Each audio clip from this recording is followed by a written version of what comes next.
الحمد للہ رب العالمین والصلاة والسلام على خاتم النبیین وعلى آلہ وصحبہ اجمعین وبعد۔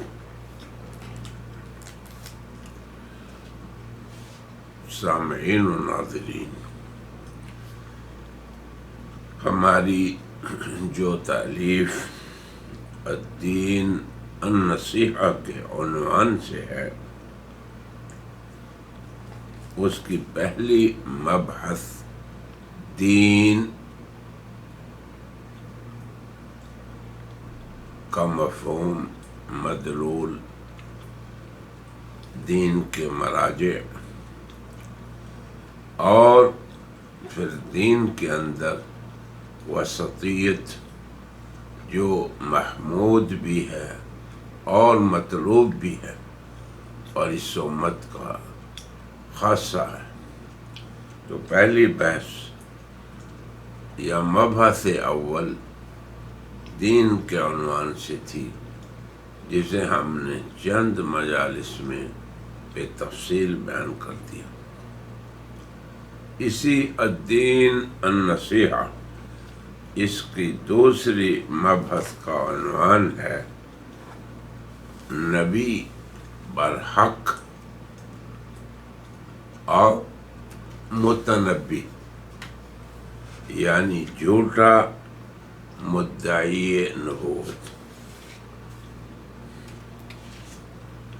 مبحث ثانی نبی برحق، اللہ کا سچا نبی، اور متنبی یعنی جھوٹا مدعی نبوت۔ تو اس عنوان کو سمجھنے کے لیے جس تفصیل کا ہم نے ذکر کیا، ان میں سب سے پہلی بات یہ ہے کہ داعی اور مدعی، جو شخص لوگوں کو اپنی طرف دعوت دیتا ہے، اپنی بات کی طرف بلاتا ہے اور خود کسی عہدے اور منصب کا مدعی بھی ہوتا ہے، تو لوگوں میں اس کا تعارف، اس کی اہمیت کیا ہے۔ تو انسانی معاشروں کا یہ اصول ہے کہ ہر داعی، مدعی یا کوئی بھی خطیب جب قوم کے سامنے اپنا خطبہ پیش کرنے لگتا ہے، تو یا تو وہ اپنا خود ہی تعارف کرا دیتا ہے یا اس کا تعارف کرایا جاتا ہے۔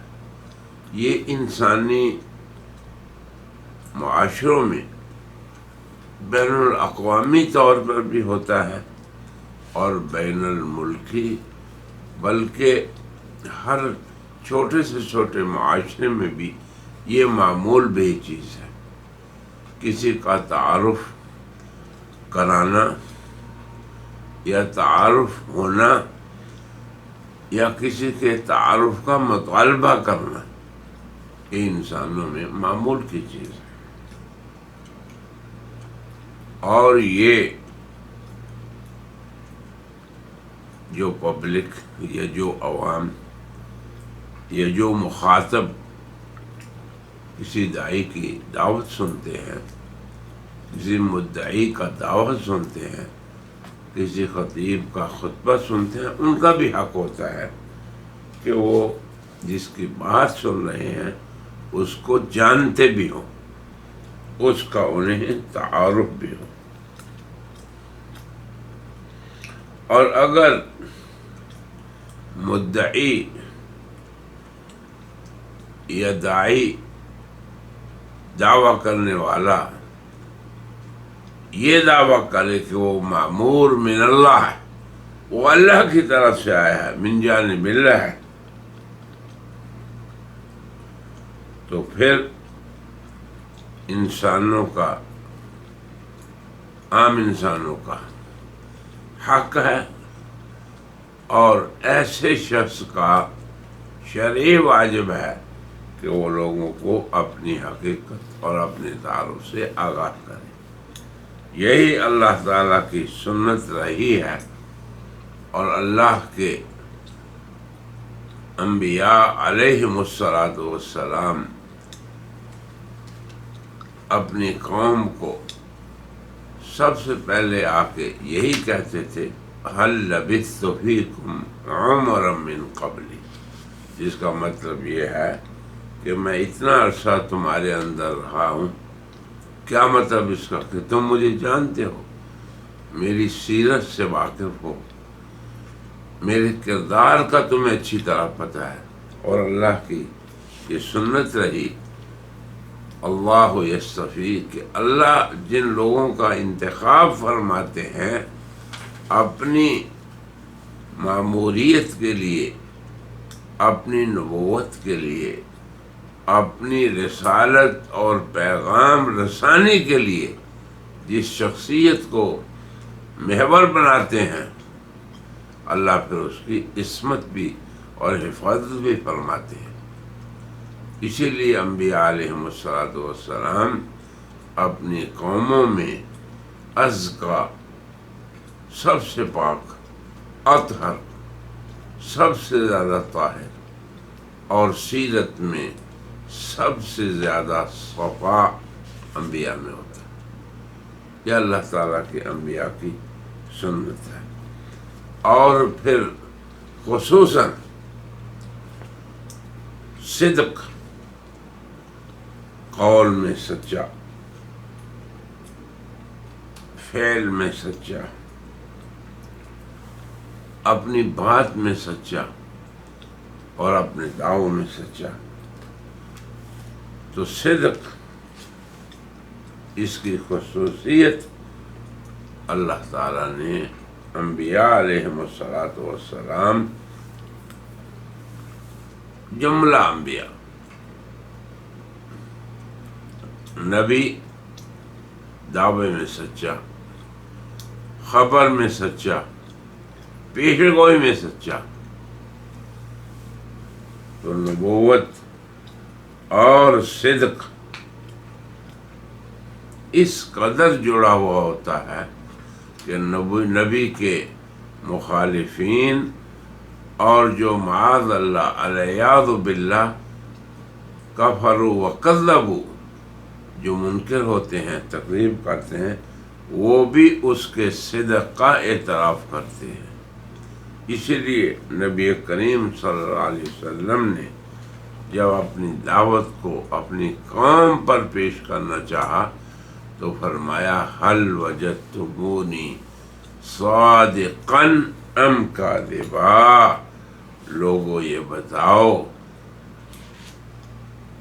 لبثت فیکم عمرا من قبلی، 40 سال حضور ان میں رہے، اور 40 سال تک ان کے ساتھ معاملات میں، قول میں، فعل میں، کسی بات میں بھی انہوں نے حضور پہ صدق کے سوا کچھ نہ پایا۔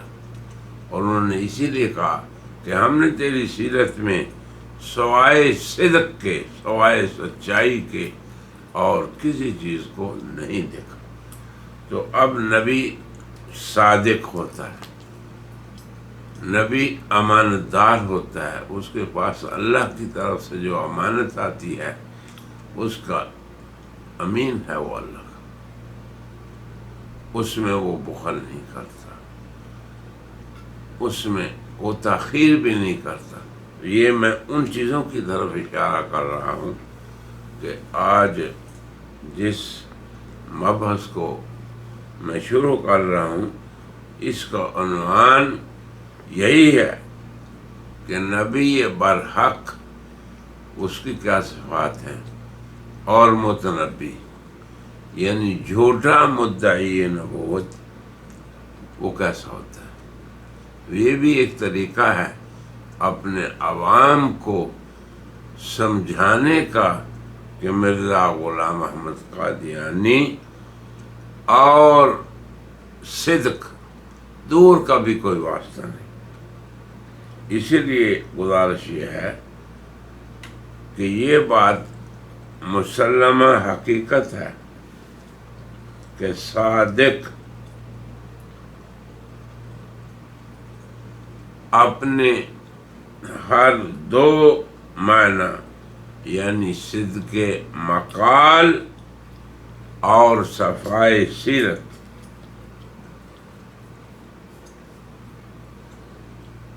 ہر اعتبار سے مرزا صاحب کا ساتھ نہیں دیتا.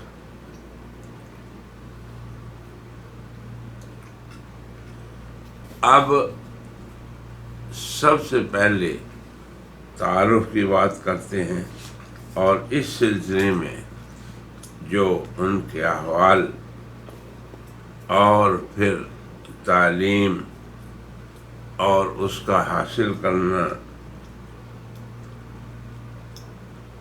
اس باب میں ہم یہ کہتے ہیں کہ مرزا صاحب ہی کے بیان کو ہم آپ کے سامنے پیش کرتے ہیں، اور پھر آپ خود دیکھیں گے کہ صدق کی کیسے دھجیاں اڑتی نظر آتی ہیں. تو عوام کو سمجھانے کے لیے واقعی ہمارے اساتذہ یہ کہا کرتے تھے کہ مرزا صاحب کی سیرت بالکل آسان وہ نقطہ آغاز ہے کہ جس کے مطالعے سے ہر عام آدمی یہ سمجھ لے گا کہ مرزا صاحب متنبی ہیں، یعنی جھوٹے مدعی نبوت ہیں. ایمان کی اگر بات کریں تو حضور اکرم صلی اللہ علیہ وسلم کے بعد اگر کسی شخص کو اتنا شک بھی ہو کہ شاید یہ مدعی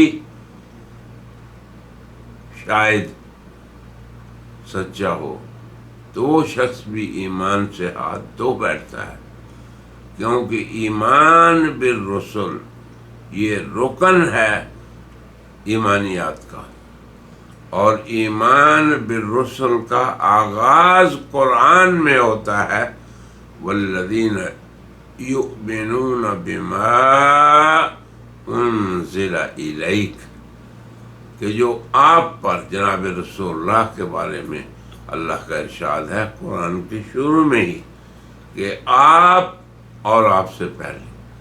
یاد رکھیں یہ ایمان بالرسل ہے کہ آپ سے بات شروع کی جائے، کیونکہ آپ کے بعد نبوت کا تصور ہی کفر ہے، خروج ہے دائرہ اسلام سے. اب عام لوگ جب دھوکہ کھاتے ہیں تو ان کے پرکھنے کے لیے مبحث کو ہم نے مرتب کیا ہے کہ کیسے عام لوگ مرزا غلام احمد قادیانی کی تکذیب اور اس کے ماننے والوں کے لیے نصیحت کا سبب بنتے ہیں. تو اب مرزا صاحب کا تعارف انہی کے قلم سے یوں ہے، وہ کہتے ہیں کہ میرا نام غلام احمد، میرے والد صاحب کا نام غلام مرتضیٰ اور دادا کا نام عطا محمد اور میرے پردادا کا نام گل محمد تھا. میری پیدائش 1839 یا 1840 میں سکھوں کے آخری وقت میں ہوئی ہے، اور میں 1857 میں 16 برس کا یا 17ویں برس میں تھا. یہ ان کا تعارف کتاب البریہ صفحہ 148 سے اور روحانی خزائن جلد 13 صفحہ 170 سے. اب اس تعارف کے بعد اپنی تعلیم کی بات کرتے ہیں. بچپن کے زمانہ میں میری تعلیم اس طرح پر ہوئی کہ جب میں 6-7 سال کا تھا تو ایک فارسی خوان معلم میرے لیے نوکر رکھا گیا. اندازہ کر لیں، معلم وہ معزز شخصیت ہوتی ہے جس سے کوئی بندہ علم حاصل کرتا ہے، اور جس سے علم حاصل کرے وہ جس کو علم دیتا ہے اس کا سید اور آقا ہوتا ہے، سردار ہوتا ہے. ایک حرف جس سے پڑھا جائے وہ آقا ہے. اور یہ کہہ رہے ہیں کہ نوکر رکھا گیا جنہوں نے قرآن شریف اور چند فارسی کتابیں مجھے پڑھائیں. اب یہ نوکر جو پہلا تھا اس نے قرآن شریف پڑھایا اور فارسی کتابیں. اور اس بزرگ کا نام فضل الہی تھا. اور جب میری عمر تقریباً 10 برس کی ہوئی تو ایک عربی خواں مولوی صاحب میری تربیت کے لیے مقرر کیے گئے جن کا نام فضل احمد تھا. میں خیال کرتا ہوں کہ چونکہ میری تعلیم خدا تعالیٰ کے فضل کی ایک ابتدائی تخم ریزی تھی، اس لیے ان استادوں کے نام کا پہلا لفظ بھی فضل تھا. مولوی صاحب موصوف جو ایک دیندار اور بزرگوار آدمی تھے، وہ بہت توجہ اور محنت سے پڑھاتے رہے، اور میں نے سلف کی بعض کتابیں اور کچھ قواعد نحو ان سے پڑھے. اور بعد اس کے جب میں 17-18 سال کا ہوا تو ایک اور مولوی صاحب سے چند سال پڑھنے کا اتفاق ہوا. ان کا نام گل علی شاہ تھا. ان کو بھی میرے والد صاحب نے نوکر رکھ کر قادیان میں پڑھانے کے لیے مقرر کیا تھا. اور ان آخر الذکر مولوی صاحب سے میں نے نحو اور منطق اور حکمت وغیرہ علوم مروجہ کو جہاں تک خدا تعالی نے چاہا حاصل کیا. اور بعض طبابت کی کتابیں میں نے اپنے والد صاحب سے پڑھی، اور وہ فن طبابت میں بڑے حاذق طبیب تھے. اور ان دنوں میں مجھے کتابوں کے دیکھنے کی طرف اس قدر توجہ تھی گویا کہ میں دنیا میں نہ تھا. اب آپ یہ تعارف سنیں اور پھر خود غور کریں کہ جو شخص انسانوں سے قرآن پڑھے، جس کا معلم اور مدرس انسان ہو، انہی سے وہ یہ سارے علوم جن کا ذکر ہوا اس کے لیے رواں ہے، جائز ہے کہ وہ کہے کہ میں اللہ کا مبعوث ہوں، میں اللہ کی طرف سے مامور ہوں. یہ خود مرزا صاحب اعتراف کر رہے ہیں کہ میرے یہ سارے کے سارے لوگ استاد تھے، نوکر تھے، والد صاحب نے رکھا ہوا تھا میری تعلیم کے لیے. یاد رکھیں، معمولی سی بات یاد رکھیں کہ نبی، اس کا معلم، اس کا مربی، اس کو ادب سکھانے والا، اس کی تربیت کرنے والا خود ذات باری تعالیٰ ہوتے ہیں. آگے دیکھیں، سیرت المہدی میں مرزا صاحب کے صاحبزادے اپنے والد کی سیرت لکھتے ہوئے کہتے ہیں، بیان کیا مجھ سے حضرت والدہ صاحبہ نے کہ ایک دفعہ اپنی جوانی کے زمانہ میں حضرت مسیح موعود تمہارے دادا کی پینشن وصول کرنے گئے تو پیچھے پیچھے مرزا امام الدین بھی چلا گیا۔ جب آپ نے پینشن وصول کر لی تو وہ آپ کو پھسلا کر اور دھوکہ دے کر بجائے قادیان لانے کے باہر لے گیا اور ادھر ادھر پھراتا رہا۔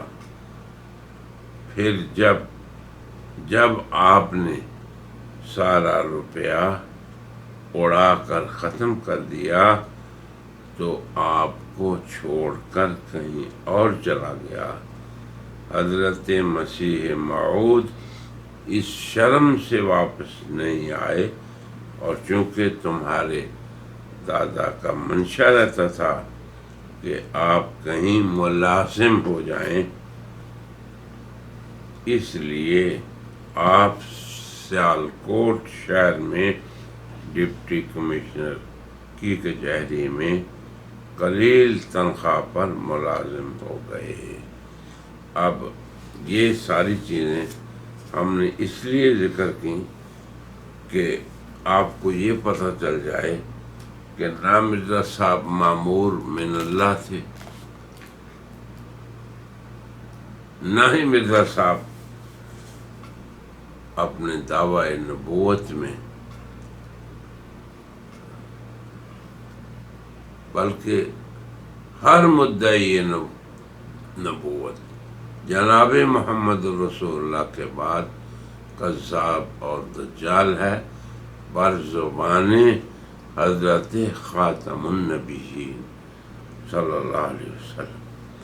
تو اب ہم نے یہ صدق کو جو بتایا اور پھر نبوت اور نبی کی تربیت اور تعلیم کے بارے میں جو بتایا، وہ آپ خود مقابلہ کر لیں کہ انسانوں سے دینی یا دنیاوی یا عصری تعلیم لینے والا شخص کا اللہ سے کیا تعلق ہے۔ اللہ کی رسالت اور اللہ تعالیٰ کی نبوت کا وہ ہرگز امین نہیں ہو سکتا۔ اب اس کے ساتھ ساتھ مرزا صاحب کی صدق کے لیے ہم یہ ذکر کرتے ہیں کہ صدق کا معنی یہ ہے کہ جو خبر یہ شخص دے گا، صادق جسے ہم کہتے ہیں، وہ خبر جھوٹی نہیں ہوگی، اور جو پیش گوئی یہ کرے گا وہ پیش گوئی بھی جھوٹی نہیں ہوگی، اور اسی طرح جو یہ دعویٰ کرے گا وہ دعویٰ بھی جھوٹا نہیں ہوگا۔ اب آگے ہم مرزا صاحب کی سب سے پہلے اس باب میں اخبار کاذبہ کو بالترتیب بیان کرتے ہیں تاکہ عام شخص پر مرزا صاحب کی شخصیت عیاں ہو جائے، اور ہر وہ شخص جو عوام میں سے ہے وہ بھی مرزا صاحب کی کذب کو آسانی سے ثابت کر سکے۔ اور یہ سب سے پہلا وصف ہے وصف صدق، جو مامور من اللہ یا اللہ کے نام پہ دعویٰ کرنے والا اور اپنے آپ کو اللہ کا امین کہنے والا اس دنیا میں آتا ہے تو اس کے اندر ہر پہلو سے صدق ہوتا ہے۔ تو انشاءاللہ اب ہم اس صدق اور مرزا صاحب کے کذب پہ مختلف پہلوؤں سے بات کریں گے۔ وآخر دعوانا